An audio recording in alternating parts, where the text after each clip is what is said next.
स्वागत है दोस्तों आज की इस नई वीडियो में। आज हम पढ़ने वाले हैं सुभाषी रत्नानी यानी सुंदर भाषाओं की रत्नों के बारे में पढ़ने वाले हैं, जो कि क्लास 12 का चैप्टर नंबर 5 है संस्कृत खंड का। आपके पास हिंदी हो या सामान्य हिंदी हो, साहित्यिक हिंदी हो, दोनों में आपको ये चैप्टर मिल जाएंगे।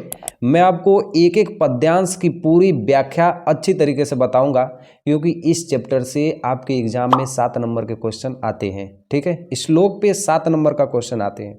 और ये मेरा यूट्यूब पे पहला वीडियो है फेस वाला, देखते हैं कैसा होता है। आप साथ में कॉपी पेन लेके बैठ जाइएगा, मैं एक एक चीज़ को व्याख्या कराते रहूँगा, साथ साथ आप में पढ़ते रहिएगा। ठीक है, पद्यांश देखिए स्क्रीन पे पीछे आपको दिख रही होगी कि भाषासु मुख्या मधुरा दिव्य गिरवाड़ भारती तस्या हिम मधुरम काव्य तस्मादपि सुभाषितम। भाषासु माने भाषाओं में मुख्य यानी मुख्य है, मधुर यानी मधुर है, दिव्य गिरवाड़ भारती कि भाषाओं में सबसे मधुर और दिव्य गिरवाड़ भारती यानी हमारी संस्कृत भाषा है, कि सभी भाषाओं में सबसे मुख्य और दिव्य हमारी संस्कृत भाषा है।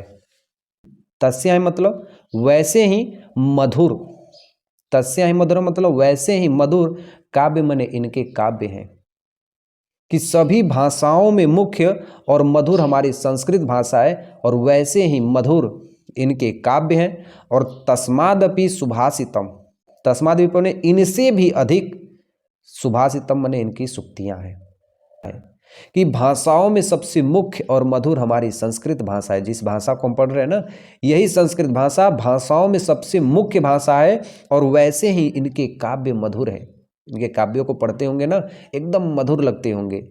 और तस्मादपि सुभाषितम मतलब वैसे ही इनकी सूक्तियां हैं। अगला श्लोक देखिए, सुखार्थिन कुतो विद्या कुतो विद्यार्थिनम सुखम, और सुखार्थनी वा त्यजेत विद्या विद्यार्थिनी वा त्यजेत सुखम।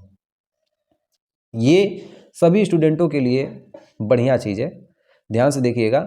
जिसमें दिया है सुखार्थिना यानी सुख को चाहने वाले, सुखार्थिना यानी वह व्यक्ति जो सुख को चाहता है, कुतो उसे कहाँ, कुतो माने संस्कृत में कहा जाता है कहाँ, विद्या उसे विद्या कहाँ मिलेगी। ऐसा व्यक्ति जो सुख को चाहता है, जो सुख और ऐसो आराम को चाहता है, उसे विद्या कहाँ मिलेगी। और विद्यार्थिनम सुखम कुतो, कुतो कहाँ, विद्यार्थिनम माने जो विद्या को पाने वाला व्यक्ति है उसे सुख कहाँ मिलेगा। यानी इसमें इस श्लोक में कहा गया है कि सुख चाहने वाले व्यक्ति को विद्या नहीं मिलती है और विद्या चाहने वाले व्यक्ति को सुख कहाँ। सुखार्थी वा त्यजेत, त्यजेत माने त्याग देना चाहिए, सुखार्थी माने सुख चाहने वाले व्यक्ति को, विद्या माने विद्या, कि जो व्यक्ति सुख को पा रहा है, जो व्यक्ति सुख और ऐसो आराम को पा रहा है, उसे विद्या को त्याग देनी चाहिए। और जो व्यक्ति विद्या को पा रहा है, विद्या लेने की ग्रहण करने की सोच रहा है, उसे सुख को त्याग देना चाहिए। उसे सुख के बारे में नहीं सोचना चाहिए, अपने विद्या के बारे में सोचना चाहिए।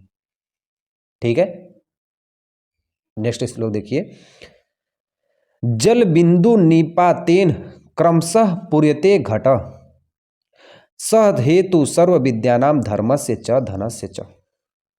जल बिंदु यानी पानी की बूंद, जल मने पानी, बिंदु मने बूंद से, कि पानी की एक छोटी छोटी बूंद से, निपातेन, निपातेन यानी गिरने से, निपातेन संस्कृत में इसको कहते हैं, हिंदी में गिरने से, क्रमशः मने धीरे धीरे, पूर्यते घट घड़ा भर जाता है।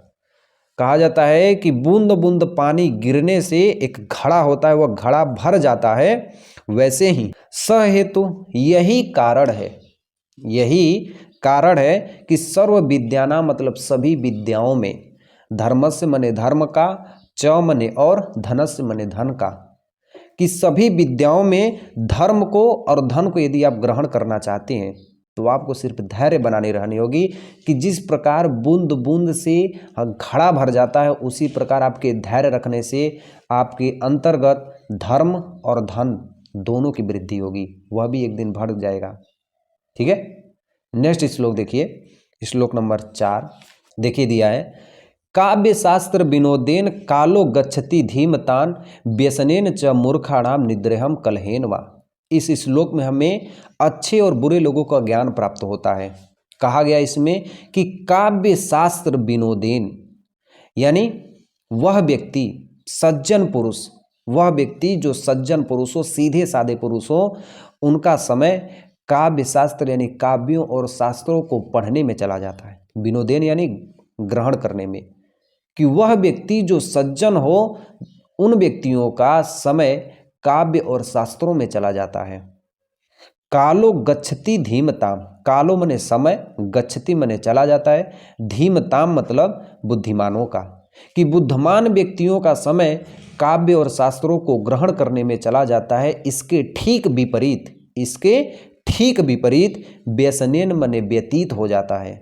व्यसनेन मने व्यतीत हो जाता है। च मूर्खाणाम, मूर्ख व्यक्तियों की, मूर्ख व्यक्तियों का समय व्यतीत होता है कहाँ पे? निद्रया मने सोने में, निद्रा मने सोने में, कलहेन मने झगड़ा करने में, लड़ाई झगड़ा करने में, वा मने अथवा, कि इसके ठीक विपरीत जो बुरे व्यक्ति होते हैं, जो असज्जन पुरुष होते हैं, उनका समय सोने में और दूसरों से लड़ाई झगड़ा करने में चला जाता है। इस श्लोक से हमें ये प्राप्त होता है। और एक चीज़ आप ध्यान रखिएगा कि यह जो श्लोक है, आप जैसे एग्जाम में बैठेंगे तो आपके पास श्लोक इस चैप्टर से आएंगे, 2 श्लोक आएंगे, 7 नंबर के मिलते हैं। एक एक श्लोक की मीनिंग और भाव को आप समझिएगा पूरी तरीके से। मैं आपको एक एक शब्दावली बता के इसकी व्याख्या करा दूंगा, ठीक है? ध्यान से देखिए, फिर से मैं इसको बता दे रहा हूँ कि अच्छे पुरुष, सज्जन पुरुष लोगों का समय काव्य और शास्त्र को ग्रहण करने में चला जाता है, जबकि इसके ठीक विपरीत जो बुरे लोग होते हैं, उनका समय दूसरे से लड़ाई झगड़ा करने में और सोने में चला जाता है। और ये रियलिटी बात सही है, बात है। आगे देखिए, 5वां है श्लोक, न चौर्हार्यम न च राजहार्यम न भ्रात्यभाज्यम न चर भारकारी व्यये कृते वर्धत यत् नित्य विद्याधनम सर्वप्रधानम। इसमें एक व्यक्ति की विद्या रूपी धन का वर्णन किया गया है। एक व्यक्ति की विद्या रूपी धन का वर्णन किया गया है। न चौर्हार्य, जो एक सज्जन पुरुष की विद्या होती है, ज्ञानी पुरुष की विद्या होती है, एक व्यक्ति की जो विद्या होती है, न चौर्हार्य, इसे चोर के द्वारा कोई चुराया नहीं जा सकता। और न च राजहार्य, ना किसी राजा के द्वारा छीना जा सकता है। आपके दिमाग में जो विद्या है ना इसे कोई चोर चुरा सकता है, ना कोई राजा इसे छीन सकता है। न भ्रात्य भाज्यम, भ्रात मने भाई, भाज्य मने बंटवारा कर सकता है, ना ही आपका कोई भाई इसे बंटवारा कर सकता है। न च भारकारी, न ये किसी का बोझ बनता है, कि हमारे दिमाग में, हमारे पास जो विद्या है ना इसे कोई चोर चुरा सकता है, ना कोई भाई ना कोई राजा इसे छीन सकता है, ना कोई भाई इसे बांट सकता है, और ना ही किसी के ये भारी होता है।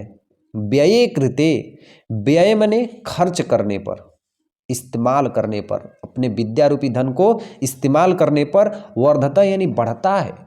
यह जो विद्या रूपी धन है, इसको इस्तेमाल करने से यह बढ़ता है। नित्य मने प्रतिदिन, नित्य मने प्रतिदिन, विद्या धनम, जो विद्या रूपी धन है ना, वह सर्व प्रधानम, सभी धनों में सबसे ज्यादा प्रधान है विद्या रूपी धन।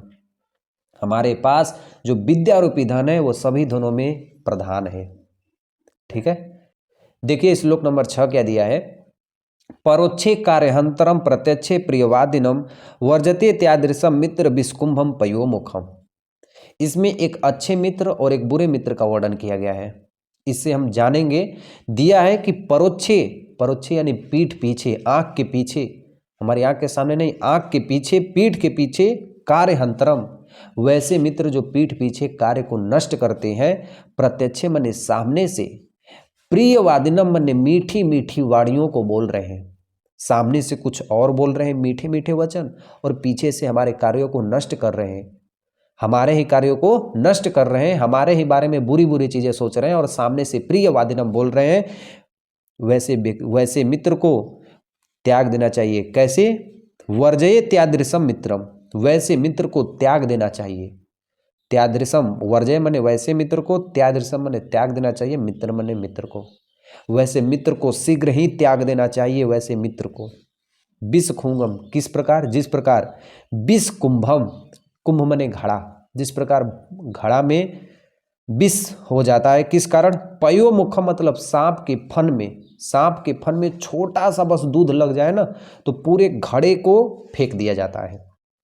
क्यों? क्योंकि लोग ये सोचते हैं कि सांप के मुंह में दूध लगाए तो जरूर वह घड़े में पिया होगा दूध को, इसलिए उसके मुख में लगाए, इसलिए वो घड़े के दूध को फेंक दिया जाता है। उसी तरह तुरंत ही उस मित्र को त्याग देना चाहिए जो पीठ पीछे वार करते हैं और आपके बारे में पीछे बुरा सोचते हैं, आपके कार्यों को नष्ट करते हैं। आगे देखिए, उदेति सविता ताम्र ताम्रम एतास्त मेति च संपत्ति च विपत्ति च महतो रूपता।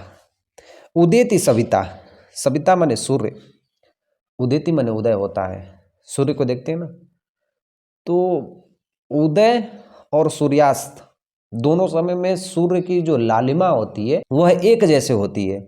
सूर्य की जो लालिमा होती है, लाल रंग जो दिखते हैं ना सूर्य, तो वो एक जैसे होती है। वही करे कि उदेति सविता, जब सूर्य का सुबेरा होता है, और ताम्र इस्ताम्र, ताम्र मने लाल, इस्ताम्र मने ताम्र इस्ताम्र मतलब लाल, ताम्र इस्ताम्र मतलब लाल दिखाई देता है।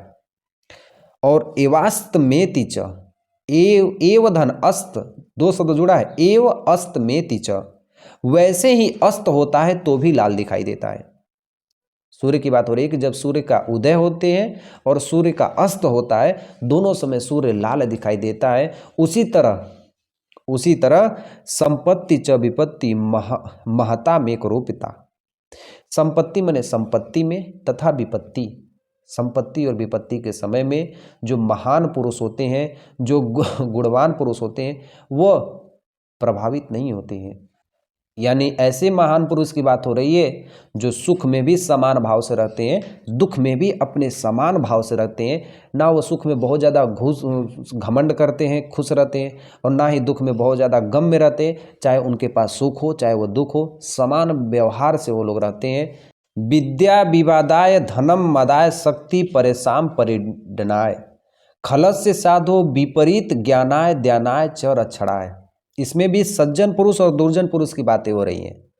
देखिए ध्यान से, वह व्यक्ति जो बुरे हैं, वह व्यक्ति जो बुरे हैं, उनकी विद्या विवादाय माने विवाद के लिए, बुरे लोगों की विद्या विवाद के लिए, धन घमंड के लिए, मदा यानी घमंड होता है। तो बुरे व्यक्तियों की विद्या विवाद के लिए, धन घमंड के लिए, शक्ति परेशान यानी शक्ति परेशान करने के लिए। किनको? परिपीड़ना, जो पीड़ित व्यक्ति हैं, जो गरीब व्यक्ति हैं, असहाय व्यक्ति हैं, कि बुरे व्यक्तियों की विद्या विवाद के लिए, धन घमंड के लिए, शक्ति दूसरों को परेशान करने के लिए। खलस्य साधो, खलस्य माने सज्जन पुरुष या ऐसे पुरुष जो सीधे साधे हों, उनका विपरीत, ठीक इनके विपरीत होता है कि विद्या ज्ञान के लिए, धन दाना यानी दान के लिए, और च रक्षणा मैंने उनकी शक्ति रक्षा के लिए। कि जो सीधे साधे पुरुष होते हैं ना, उनकी विद्या ज्ञान के लिए, धन दान के लिए और शक्ति रक्षा करने के लिए होती है। सज्जन पुरुषों की ये शक्ति होती है। अगला श्लोक देखिए, सहसा विदधीत न क्रियाम विवेकम परम पदाम पदम वृणते ही ब्रिमिस्य कारिणम गुणलुब्धा स्वमेव संपदम। फिर से यहाँ पे बात की जा रही है कि वह व्यक्ति, सहसा मने बिना सोचे विचारे, ऐसे व्यक्ति जो बिना सोचे विचारे, विदधीतम यानी अपने कार्य को करते हैं। वह व्यक्ति जो बिना सोचे विचारे अपने कार्यों को करते हैं, न क्रियाम विवेकम, क्रिया माने अपने कार्य को करते हैं, विवेक माने अज्ञात पुरुष। वह अज्ञानी पुरुष जो अपने कार्यों को बिना सोचे विचारे करते हैं, परम आपदाम, परम माने अत्यधिक, आपदा माने संकट, अत्यधिक संकट में वह व्यक्ति फंस जाते हैं। वैसे व्यक्ति कि वह व्यक्ति जो बिना सोचे विचारे अपने कार्यों को करते हैं, वह एक घोर संकट में फंस जाते हैं। और ठीक इसके विपरीत वृणुते यानी वरण करती हैं, वृणुते यानी वरण करती हैं, हिम उन्हें ब्रिमिस्य कारिणम, मतलब जो व्यक्ति सोच विचार के कार्य करते हैं उन्हें ब्रिमिस्य कारिणम कहते हैं। तो जो व्यक्ति सोच विचार कर कार्य करते हैं उनके बीच वरण करती हैं। कौन वरण करती हैं? गुण लुब्धा, लुब्धा माने प्राप्त होती हैं, गुण यानी गुण को, वैसे व्यक्तियों के बीच में गुण को प्राप्त करने वाली प्राप्त होती है। स्वयं मने स्वयं, संपदे मने लक्ष्मी, संपत्ति उनके पास स्वयं लक्ष्मी वास करती है वैसे व्यक्तियों की। अर्थात यहाँ पे कहा जा रहा है कि हमें कभी भी सोच विचार के कार्य नहीं करने चाहिए। अगर अज्ञात बिना सोच विचार यदि कार्य कर रहे हैं तो हमें घोर विपत्ति और संकटों का सामना करना पड़ जाएगा। और यदि हम सोच विचार के कार्य करते हैं तो हमारे पास गुण के साथ साथ हमारे पास लक्ष्मी भी स्वयं चल कर आती हैं। ठीक है, सुभाषी रत्नावली जो पाठ है ना, इस पाठ को पढ़ने से हमारे दैनिक जीवन में बहुत ज़्यादा बदलाव होता है। पढ़ने से एक मानव के जीवन के बारे में ही अच्छी अच्छी चीज़ों को बताई गई होती हैं। अगला देखिए, वज्रादपि कठोराड़ी मृदुनी कुसुमदापि लोकोक्तराम चेतांसी कोन विज्ञार्थ मुहूर्ति। बहुत छोटा सा श्लोक है, ध्यान से इसके अर्थ को समझिएगा, इसके भाव को समझिएगा कि वज्रादपि, वज्र, इंद्र के कठोर वस्त्र को वज्र कहते हैं, इंद्र के शस्त्र को, अस्त्र को वज्र कहते हैं। तो वज्र से भी ज्यादा कठोर, यहाँ पे कहा गया है कि वज्र से भी ज्यादा कठोर, मृदुनी माने कोमल, कुसुमादपि फूल के समान कोमल, कि वज्र के अस्त्र से भी ज्यादा कठोर और फूल से भी कोमल, लोकोक्तरणा माने लोगों के, चेतांसी माने चित्त यानी मन को, कौन विज्ञात मूर्ति कौन जान सकता है उसके हृदय को। यहाँ पे कहा जा रहा है कि इंद्र के वस्त्र से भी ज्यादा कठोर और फूल से भी कोमल लोगों के जो हृदय होते हैं ना, उनको भला कौन जान सकता है। हमारा हृदय बहुत निर्मम होता है, इसमें दया, घमंड, दान, वीरता, उपमा सब कुछ आ जाती है। इस हृदय के बारे में कौन जान सकता है कि यह कभी इतना कठोर बन जाएगा और कभी इतना कोमल बन जाएगा, इसे भला कौन जान सकता है। उसी हृदय की बात हो रही है। ठीक है, प्रीणति यह सुचरिते पीतरम सपुत्रम यद भूर्तुरेव हितमिच्छति तत्र कलत्रम तन्मिद्रमापदि सुखे च संक्रियम यदम एतत्रयम जगति पुण्यकृते लभयन्ते। ठीक है, ध्यान से देखिएगा, प्रीणति यानी प्रसन्न करता है, वैसा पुत्र यह सुचरिते माने अपने सुंदर आचरण से, अपने सुंदर आचरण से प्रसन्न करता है। पीतरम माने पिता को, सहपुत्र माने अपना पुत्र, वह पुत्र जो अपने पिता को अपने सुंदर आचरण से उसको प्रसन्न करता है। कि यद्र भूर्तुरेव हित मिच्छति तत्र कलत्रम, यद कलत भूर्तुरेव माने भूर्तुरेव यानी जिसका पति, भूर्तुरेव यानी पति, हित मिच्छति माने हित और इच्छति, कि पति की इच्छा करती हैं, पति के हित के बारे में सोचती हैं। तत्र कलत्रम मतलब वह स्त्री, कि वह स्त्री सिर्फ अपने पति के बारे में इच्छा करती हैं, पति के बारे में सोचती हैं। और तन मित्रम आपदी, कि वैसा मित्र जो आपदा में, तन मित्रम आपदी माने वैसा मित्र जो आपदा में, सुखे च समक्रियम यदम, समक्रियम माने समान व्यवहार करता है, वैसा मित्र जो आपके सुख और दुख में समान व्यवहार करता है। एत त्रयम, ये तीन चीज जगति माने जगत में, पुण्य कृत्य लभ्यन्ते माने पुण्य का कार्य करती हैं जिस व्यक्ति को यह मिल जाता है। इससे बड़ा पुण्य कोई नहीं मिलेगा। ऐसा पुत्र जो अपने आचरण और अपने व्यवहार से अपने पिता को संतुष्ट कर देता है, वैसी पत्नी जो अपने ही पति के हित के बारे में सोचती है, और ऐसा मित्र जो आपके दुख और सुख में समान व्यवहार से आपके साथ रहता है, व्यवहार करता है। और ये तीन चीज जगत में मिल गया तो समझ जाइए कि इससे बड़ा पुण्य कुछ भी नहीं है। देखिए अगला श्लोक क्या दिया है। हम अभी तक सुभाषी रत्नावली को जितने भी सुंदर वाक्यों को, सुंदर श्लोकों को पढ़े हैं, उसको यदि अपने जीवन में डाल लेते हैं, यदि उसको अपने जीवन में यदि उतार लेते हैं, तो हमें 12 नंबर का श्लोक एकदम अच्छे तरीके से समझ में आएगा। 12 नंबर का श्लोक एक भाव से जुड़ा हुआ है, इसकी भावनाओं को आप समझिएगा कि यदि सुभाषी रत्नावली के सुंदर रत्नों को अपने जीवन में यदि उतार लें तो कामना दुग्धे, कामनाओं को दुग्धे माने पूरा कर देती हैं, हमारी कामनाएं पूर्ण हो जाती हैं। विप्रकर्षित, दूर चली गई लक्ष्मी को, हमारे दूर चली गई लक्ष्मी को हम वापस ला सकते हैं। ये सुभाषी रत्नानी के इतने सुंदर सुंदर वचन और गुण हैं कि हम अपनी लक्ष्मी जो दूर चली गई हो उसको वापस ला सकते हैं और हमारी जो कामना है उसको हम पूरा कर सकते हैं। कीर्ति सुते, कीर्ति सुते, हम अपनी, सुते माने जन्म देती है, हम अपनी इच्छाओं को जन्म दे सकते हैं, एक नई इच्छा अपने अंदर जगा सकते हैं। दुष्ट कृतम माने अपने पास को, दुष्ट माने दुष्ट व्यक्ति होता है, लेकिन इसमें कृतम जुड़ गया यानी पापी, कि हमारे अंदर के जो पाप है ना, हिया हिनस्ति माने उसे नष्ट कर सकते हैं। ये सुभाषी रत्नानी के इतने सुंदर सुंदर रत्न है ना कि इसको अपने जीवन में उतार ले तो हम अपनी कामनाओं को हर सकते हैं। लक्ष्मी जो हमसे दूर चली गई उसे वापस पा सकते हैं और अपनी इच्छाओं को जन्म दे सकते हैं, और जो पाप हमारे अंदर है, पापी है ना, वो नष्ट कर सकते हैं। शुद्धम शांतम मातरम मंगलम, माता रूपी दिया गया यहाँ पे, इस सुभाषी रत्नानी को माता रूपी दिया गया। कैसे? शुद्ध, शांतम मने शांत, मातरम मने माता के समान मंगल है। गाय, धेनु, धेनु मने गाय, कि जिस प्रकार गाय होती है ना एक माता के समान शांत, शुद्ध और मंगल होती हैं, उसी तरह ये हमारी सुभाषी रत्नानी के सुंदर सुंदर रत्न है जो शांत, माता के समान सुंदर है, और सुनृता वाचमाहो जो सिद्धियों को पूरा करती है। सुनृता माने पूरा करती है, वाचमाहो माने सिद्धियों को, कि जो हमारी सिद्धियों को हम अपने जीवन में क्या करना चाहते हैं ये पूरा करती है। इसीलिए मैं कहूँ कि ये पद्यांश आपके भाव से जुड़ा हुआ है। ठीक है, एक एक मीनिंग का आप लोग अच्छे से समझिएगा, पूरी चीज़ आपको समझ में आ जाएगी।